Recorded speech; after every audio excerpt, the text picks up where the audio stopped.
অনেক কিছু নিয়ে আমরা অনেক কিছু করতেছি।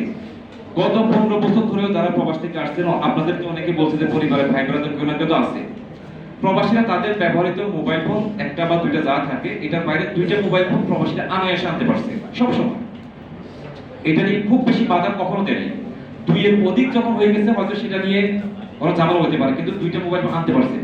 উনি কি করলেন, উনি চালাকি করে সেখানে একটা জিনিস উল্লেখ করে দিলেন যে আগে একটা ফোন আনতে পারতো, এখন আমরা দুইটা ফোন আনার সুযোগ দিচ্ছি। আমি আপনাদেরকে দেখাতে পারবো ব্যাগেজ নীতিমালা 2023 এবং 2025 এর মধ্যে পার্থক্য কি। ব্যাগেজ নীতিমালা 2023 এর মধ্যে বলা আছে যে তিনি একটি পুরনো মোবাইল ফোন আনতে পারবেন, সাথে একটি নতুন মোবাইল ফোন আনতে পারবেন। এটা ছিল ওই সময় একটা সিস্টেম। সরি, 2023 ছিল হচ্ছে যে কি প্রবাসীরা দুইটা মোবাইল ফোন আনতে পারবেন, কিন্তু সেখানে নতুন পুরনটা উল্লেখ করা ছিল না। 25 সালে এসে ওনারা সিস্টেম করলেন কি একটা পুরন একটা নতুন আনতে পারবেন। যখন এটা নিয়ে খুব বেশি কথা বলা শুরু হলো, তখন বলতেছে যাদের কাছে পিএমইটি কার্ড আছে ওনারা দুইটা আনতে পারবে, যাদের কাছে পিএমইটি কার্ড ওনারা একটা আনতে পারবে। এই ভাই এটা কোন ধরনের নিয়ম? দেশে বিদেশি কর্মী পাঠাতেন আপনি, পিএমইটি কার্ড দেওয়ার দায়িত্ব আপনার। পিএমইটি কার্ড তো সকল প্রবাসীদের কাছে থাকা বাধ্যতামূলক ছিল, তো আপনি দিতে পারবেন সেটা আপনার ব্যর্থতা, আপনার সরকারের ব্যর্থতা। এটার জন্য একজন প্রবাসী দুইটা একটা মোবাইল কম আনবে কেন? এটা কোন ধরনের ফায়দা? এটা কি উনি এটা দিয়ে কি বুঝালেন যে যাদের কাছে পিএমইটি কার্ড আছে উনি আনতে পারবেন দুইটা, যার কাছে পিএমইটি কার্ড নেই উনি আনতে পারবেন একটা। তো পিএমইটি কার্ড তো আপনি বাধ্যতামূলক দেওয়ার কথা ছিল প্রবাসীদেরকে যাওয়ার সময়, এটা আপনি দিতে পারেন, এটা আপনার দোষটা, আপনার ইয়ে না।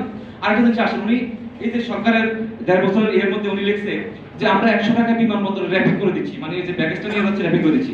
স্পষ্ট লেখা আছে যে পিএমইটি কার্ড যার আছে তার হচ্ছে 100 রিয়াল, যার নাই তার হচ্ছে 300 রিয়াল। রোহিঙ্গা তার 300। তো এগুলো তো বৈষম্য আপনি দিচ্ছেন। এরকম হচ্ছে যে কি মানে শত শত কথা বলতে পারবো। এই যে উনি এখানে মানে আমরা যখন এটা নিয়ে প্রতিবাদ করতেছি তখন উনি ফেসবুকে গতকালগুলো পোস্ট করছে যে আমরা সৌদি আরবের বিভিন্ন মিশনে আইন সহায়তাকারী নিয়োগ দিয়েছি। আপনার আইন সহায়তাকারী নিয়োগ দিলে আসামি জেল থেকে বের হচ্ছে কিভাবে? এই আসামিগুলো তো বের হয়ে যাওয়া হচ্ছে যিনি বাদী, যিনি ভুক্তভোগী, উনি তথ্য প্রমাণ দিয়ে হেল্প করতে পারে না, সৌদি আরব আরবিতে কথা বলতে পারে না, আইনি সহায়তা পায় না। তো আপনার আইন সহায়তা থাকলে আসামি বাইরে কিভাবে? তারপর হচ্ছে যে আমি যে আপনাদের খুব বেশি দেখাবো না, আপনারা জানেন 2 দিন আগে দেখছেন যে সৌদি আরবের একটা ভিসা বাংলাদেশে আসলে মেয়াদ থাকে খুব সম্ভবত 60 দিন, 2 মাসের মধ্যে যেতে হয় না, 3 মাসের মধ্যে, 90 দিনের মধ্যে যেতে হয়। 90 দিন ধরে বাংলাদেশে কোনো ইমিগ্রেশন ক্লিয়ারেন্স দিচ্ছে না, মানে পিএমইটি কার্ড দিচ্ছে না, সবগুলো ভিসা এখন বন্ধ হওয়ার পথে। এগুলা নিয়ে যাই হোক, আমি খুব সংক্ষেপ করি। আমি মাননীয় উপদেষ্টাকে বিনয়ের সাথে বলতে চাই, ফেসবুক পোস্ট দিয়ে দায় এড়ানোর চেষ্টা করবেন না।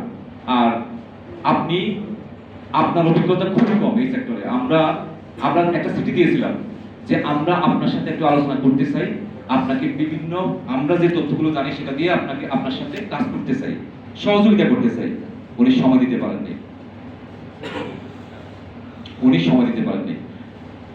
পরিশেষে এক লাইনে বলতে চাই, আমরা এখানে যারা বসে আছি ব্যানার লেখা আছে আমরা সচেতন রেমিটেন্স যোদ্ধা, আমরা আমাদের দেশকে ভালোবাসি। আমরা এখান থেকে আমাদের কোনো প্রবাসীকে বলবো না আপনার রেমিটেন্স শাটডাউন করেন। রেমিটেন্স শাটডাউন করলে যে দেশের কি অবস্থা হয় সেটা সাম্প্রতিক সময় কিছু মাস আগে আপনারা দেখছেন। আমরা এটার জন্য প্রবাসীকে উৎসাহী করতেছি না। তবে একটা কথা বলতে চাই, সেটা যদি প্রবাসীরা রেমিটেন্স শাটডাউনের ঘোষণা দেন এবং দেশের অর্থনীতিতে যদি কোনো প্রভাব পড়ে, এর জন্য একমাত্র দায়ী থাকবে প্রবাসী কল্যাণ মন্ত্রণালয়ের মাননীয় উপদেষ্টা ডক্টর আসিফ নজরুল, একমাত্র ব্যক্তি। যদি রেমিটেন্স কখনো শাটডাউন হয়, বন্ধ হয়, ওনার কারণেই হবে, আর কারো কারণে না। যাই হোক, আপনাদের সবাইকে অসংখ্য ধন্যবাদ। আমাদের অনুষ্ঠান যিনি পরিচালনা করতেছিলেন মাহবুব ভাই, আপনি সবাইকে শুভেচ্ছা, আপনার কথা বলে অনুষ্ঠান শেষ করবেন। সম্মানিত অতিথিবৃন্দ এবং সাংবাদিক ভাই বোনেরা, আপনারা অনেক ধৈর্য সহকারে আমাদের সাথে থাকার জন্য আন্তরিকভাবে ধন্যবাদ জানাচ্ছি। এখানে যে সমস্ত অতিথিবৃন্দরা যে বক্তব্যগুলি দিয়ে গেলেন, এটা আপনারা সবাই কম বেশি অবগত, জানতেছেন, বুঝতেছেন, দেখতেছেন। এগুলোর সাথে যোগ করে কথার কোনো শেষ হবে না। তা আমি এই বিষয়টা নিয়ে আর কোনো কথাবার্তা বলবো না। আপনাদের কাছে একটাই আমাদের জোরালো দাবি থাকবে, আপনাদের কলম মিডিয়ার মাধ্যমে আমাদের ভাইয়ের যে সমস্ত তথ্যপত্রগুলো দিয়ে আপনাদের সামনে বিস্তারিত আলোচনা করে গেলেন, আপনারা বর্তমান সময়ের যে সরকার আছে তাদের সামনে এটা উপস্থাপন করবেন এবং এটা দ্রুত সময় বাস্তবায়ন করবার জন্য আপনারা জোর দাবি জানাবেন। সেই সাথে আজকের অনুষ্ঠান আমি এখানেই সমাপ্ত ঘোষণা করব। সবাইকে অসংখ্য ধন্যবাদ। আসসালামু আলাইকুম।